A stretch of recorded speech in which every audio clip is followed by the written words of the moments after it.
बिस्मिल्लाहिर्रहमानिर्रहीम, अस्सलाम वालेकुम and welcome to my cooking channel. उम्मीद करती हूँ आप सब खैरियत से होंगे और अल्लाह का शुक्र है मैं भी ठीक हूँ।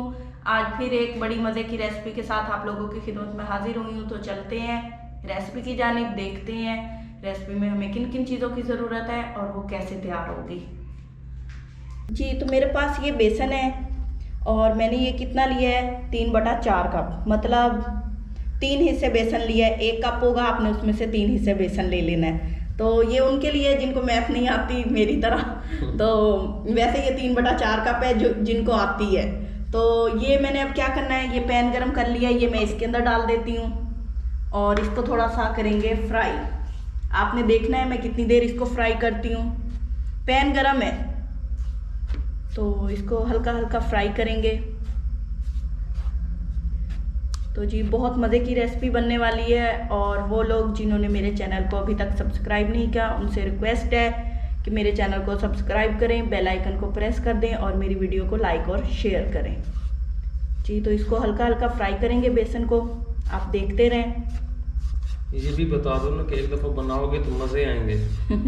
हाँ जी, बहुत मज़े की बनती है और वाकई, और ये जो सीज़न है इसके हिसाब से है, ठंडे, हाँ जी, ठंडे ठंडे सीज़न के हिसाब से है और गरम गरम रेसिपी है। तो इसको भूनने का क्या फ़ायदा हो रहा है? ये इसका ना टेस्ट ज़बरदस्त हो जाता है और बहुत मज़े की लगने लग जाती है। ये बेसन भून रही है? हाँ जी, बेसन, खाली बेसन, विदाउट घी, ऑयल, बटर वगैरह। जी, तो ये हो गया, इसमें से खुशबू आने लग गई है और मैं अब इसको निकाल लेती हूँ। बहुत प्यारी खुशबू आ रही है बेसन की।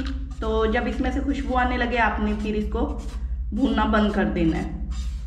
जी, तो 3/4 कप बेसन था, आधा किलो दही है वो मैं इसमें ऐड कर देती हूँ। खट्टा दही नहीं है, नॉर्मल टेस्ट है, मतलब खट्टी मीठी आप लगा लें। और ये है भी घर की बनी हुई, तो आपको पता है कि हम अपने टेस्ट के मुताबिक बनाते हैं कि ज़्यादा खट्टी ना हो। इसको मिक्स करेंगे तो ज़बरदस्त सी रेसिपी है। इस तरह मैंने इसको फेंट लिया है, ये ऐसे तैयार हो गई है। जी, तो जितनी मैंने आधा किलो दही डाली थी तो उससे थोड़ी सी ज़्यादा पानी डालूंगी। तो ये मैंने इसके अंदर पानी डाल दिया है, ये देखें। इसको साइड पे रख देती हूँ, अब इसको मिक्स कर लेंगे। जी, तो ये मैंने अच्छी तरह मिक्स कर लिया है और इसको साइड पे रखते हैं। अब एक और मसाला तैयार करेंगे, तो मैं इसको साइड पे रख देती हूँ। उसके लिए मैंने ये बर्तन लिया है। तो क्या करेंगे, पहले हमारे पास है 1 प्याली पालक है, कटी हुई है, तो मैं ये डाल देती हूँ इसके अंदर। तो 1 प्याज है, छोटा या जिस तरह भी काटना है आप काट लें, वो भी डाल देती हूँ। 1 अदद आलू बारीक कटा हुआ, सब्ज मिर्चें हैं 3 अदद जिनको मैंने काट लिया है, वो भी डाल देती हूँ। आधी प्याली धनिया, ये भी डाल देते हैं। नमक है टेस्ट के मुताबिक, 1 बड़ा चम्मच डाला है मैंने। मोटी सुर्ख मिर्च है, यानी इसको मोटा मोटा पीसा हुआ है, ये डालना है 2 चम्मच। उसके अलावा मेरे पास है ये सूखा धनिया, लेकिन साबित है, तो ये 1 चम्मच है। इसको मैं ऐसे हाथ पे डालूंगी, इसको हाथ से रगड़ना है, पीसना नहीं है, ना ही इसका पाउडर डालना है। ये देखें जी, तो इसके अंदर मैं डालूंगी, ये मेरे पास बेसन है, तो बेसन ज़रूरत के मुताबिक डालते जाएंगे। अभी ये बचा लेती हूँ, ज़रूरत पड़ी तो मज़ीद डालूंगी। अब क्या करना है, आपने इसे चम्मच से मिक्स नहीं करना, हाथ से करना है और अच्छी तरह प्रेस करना है। तो मैं इसे हाथ से मिक्स कर लेती हूँ। ये इसलिए मैं कर रही हूँ कि जो वेजिटेबल्स डाली हैं उनका जो पानी है ना, वो बेसन के साथ अच्छी तरह मिक्स हो जाए और बाद में ये पानी अलग ना हो। जी, तो ये मसाला रेडी हो चुका है। मैंने नमक मिर्च इसमें से चेक कर ली है, आपने भी नमक चेक कर लेना है, कम ना हो। तो इसको साइड पे करते हैं, अब इधर आते हैं, इसको कुक करना है। मैंने हांडी चूल्हे पे चढ़ा दी है, वो गर्म हो रही है, तेल अंदर डाल दिया है तकरीबन 4 चम्मच। तो वो गर्म हो रहा है, तकरीबन गर्म हो चुका है। उसमें मैं थोड़े से प्याज डालती हूँ, ये प्याज हैं, तकरीबन 1/4 हिस्सा प्याज है। तो मैं लाइट ब्राउन कर लेती हूँ इन प्याज़ों को। जी, तो प्याज़ों का कलर चेंज हो गया है, मैं उसके अंदर आधा चम्मच अदरक लहसुन का पेस्ट डाल देती हूँ। इसको इसको भी थोड़ा सा कलर चेंज कर लेंगे इनका भी जी। तो अब मेरे पास है 1 चम्मच सुर्ख मिर्च है, हल्दी आधा चम्मच है और नमक टेस्ट के मुताबिक है। तो ये मैं इसके अंदर डाल देती हूँ। साथ ही मैं इसके अंदर थोड़ा सा पानी डाल देती हूँ।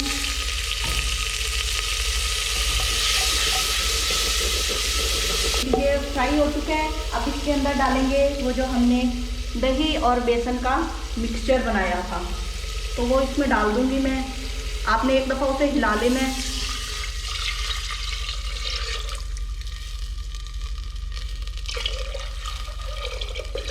जी ये देखें, ये मैंने डाल दिया है। अब तेज़ आंच पे इसको उबलने रखेंगे जी। तो इसे कवर कर देंगे। तो अब आते हैं दूसरे मसाले की तरफ जी। तो अब इस मसाले की बारी है। ये मैंने रख दिया था, अब इसे थोड़ा सा और मिक्स कर लेते हैं अच्छी तरह। और ये भी बता दो 2 चम्मच मेथी के भी डालें। हाँ जी, इसमें मेथी आप चाहें तो फ्रेश डाल लें या सूखी जो कसूरी मेथी होती है तो 1 से 1.5 चम्मच वो डाल लें जी। तो ये अच्छी तरह मिक्स हो गया है। अब इनके क्या करने हैं, छोटे छोटे पकौड़े बना लेने हैं। तो मैं ये उठा लेती हूँ, चम्मच से डालूँगी। ऑयल गरम है।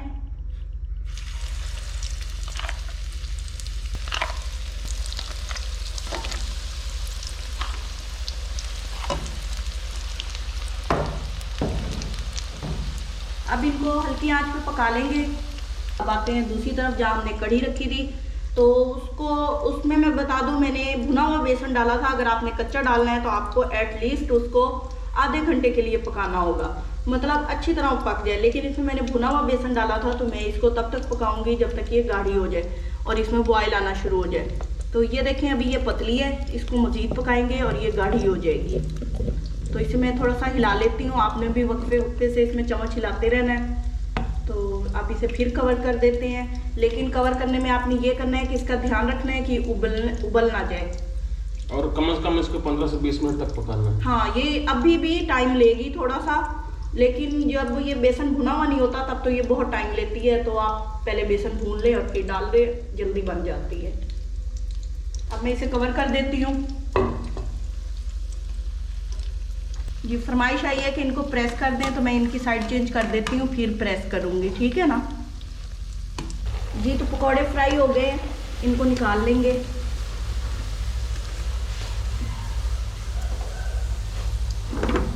ऐसे करके। और इधर से हमारा ये कड़ी भी तैयार हो चुकी है और अभी इसमें और भी गाढ़े होना है, तो इसलिए मैं ये इसके अंदर डालती जाती हूँ। इधर से निकाल के ना आपने फ़ौरन इसमें डाल देना है, ठीक है। तो अब क्या करते हैं, बाकी के पकोड़े तैयार कर लेते हैं और वो भी इसमें डाल देंगे जी। तो ये पकोड़े ज़्यादा बनाए थे तो ये मैंने निकाल दिए हैं। ये खा लेंगे मतलब बग़ैर कड़ी के, तो बच्चे ज़्यादा पसंद करेंगे। तो अब बारी है तड़का लगाने की। तो उसके लिए मेरे पास ये जो घी था जो मैंने जिसमें पकोड़े फ्राई किए थे यही यूज़ करेंगे। कोई ज़रूरत नहीं आपने एक्स्ट्रा घी यूज़ करना है, इसको मैं कम कर लेती हूँ। तो जी मैं इसमें से निकाल लेती हूँ। ये तेल गर्म ही है, उसमें मैंने प्याज डालना है, आधा प्याज है वो मैं डाल देती हूँ।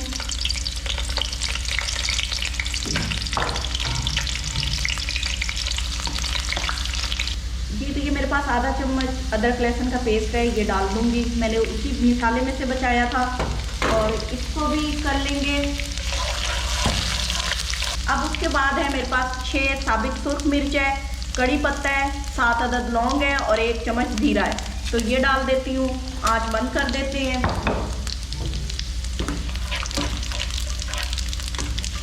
ये तो आप देख रहे हैं मैंने हल्के कलर में प्याज किया था, जब तक मैंने बाकी मसाले डाले हैं तो उनका कलर कैसा हो गया है। तो आपने इसी तरह रखना है, ये नहीं कि आपने प्याज़ों को पहले ही तेज़ कलर में कर लेना है तो वो बाद में जल जाती है जी। तो यह मैं इसके अंदर डाल देती हूँ।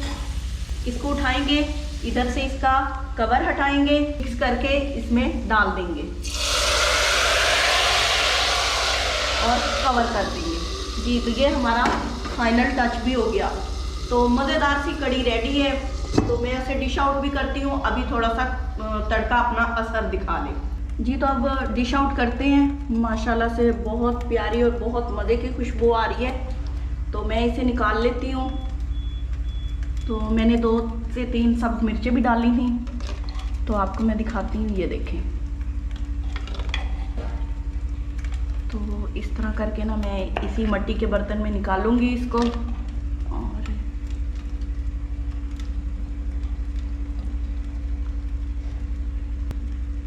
जो मैंने बेसन फ्राई करके डाला था ना, उसकी वजह से इसकी खुशबू और इसका टेस्ट बहुत ज़बरदस्त होता है। आप लोग भी इस तरह बना के ट्राई करके देखें। जी तो व्यूअर्स, अब मेरी बारी है। मैं कैमरे के पीछे से हट के अब आ गया हूँ कैमरे के सामने। तो मैं टेस्ट करके दिखाता हूँ जी आप लोगों को। थोड़ा सा पकौड़ा और थोड़ी सी कड़ी। गरम हो तो गरम बहुत है जी। इसको नीचे रखते हैं जी। बिस्मिल्लाहिर्रहमानिर्रहीम।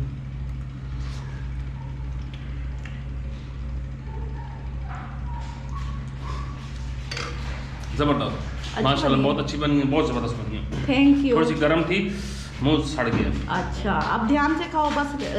हो गई है टेस्ट तो बहुत जबरदस्त बनी। हाँ जी जी। तो मैंने इसको चेक करवा लिया है और टेस्ट करके तसव्वुर ने बता दिया ये कैसी बनी है। उम्मीद करती हूँ आज की रेसिपी आपको पसंद आई होगी। आप लोग इसको ट्राई करेंगे और अपना फीडबैक देंगे। और इसके साथ ही मुझे इजाज़त दीजिए। अपनी दुआ में याद रखिए, अपना ढेरों ख्याल रखिए। अल्लाह हाफिज़।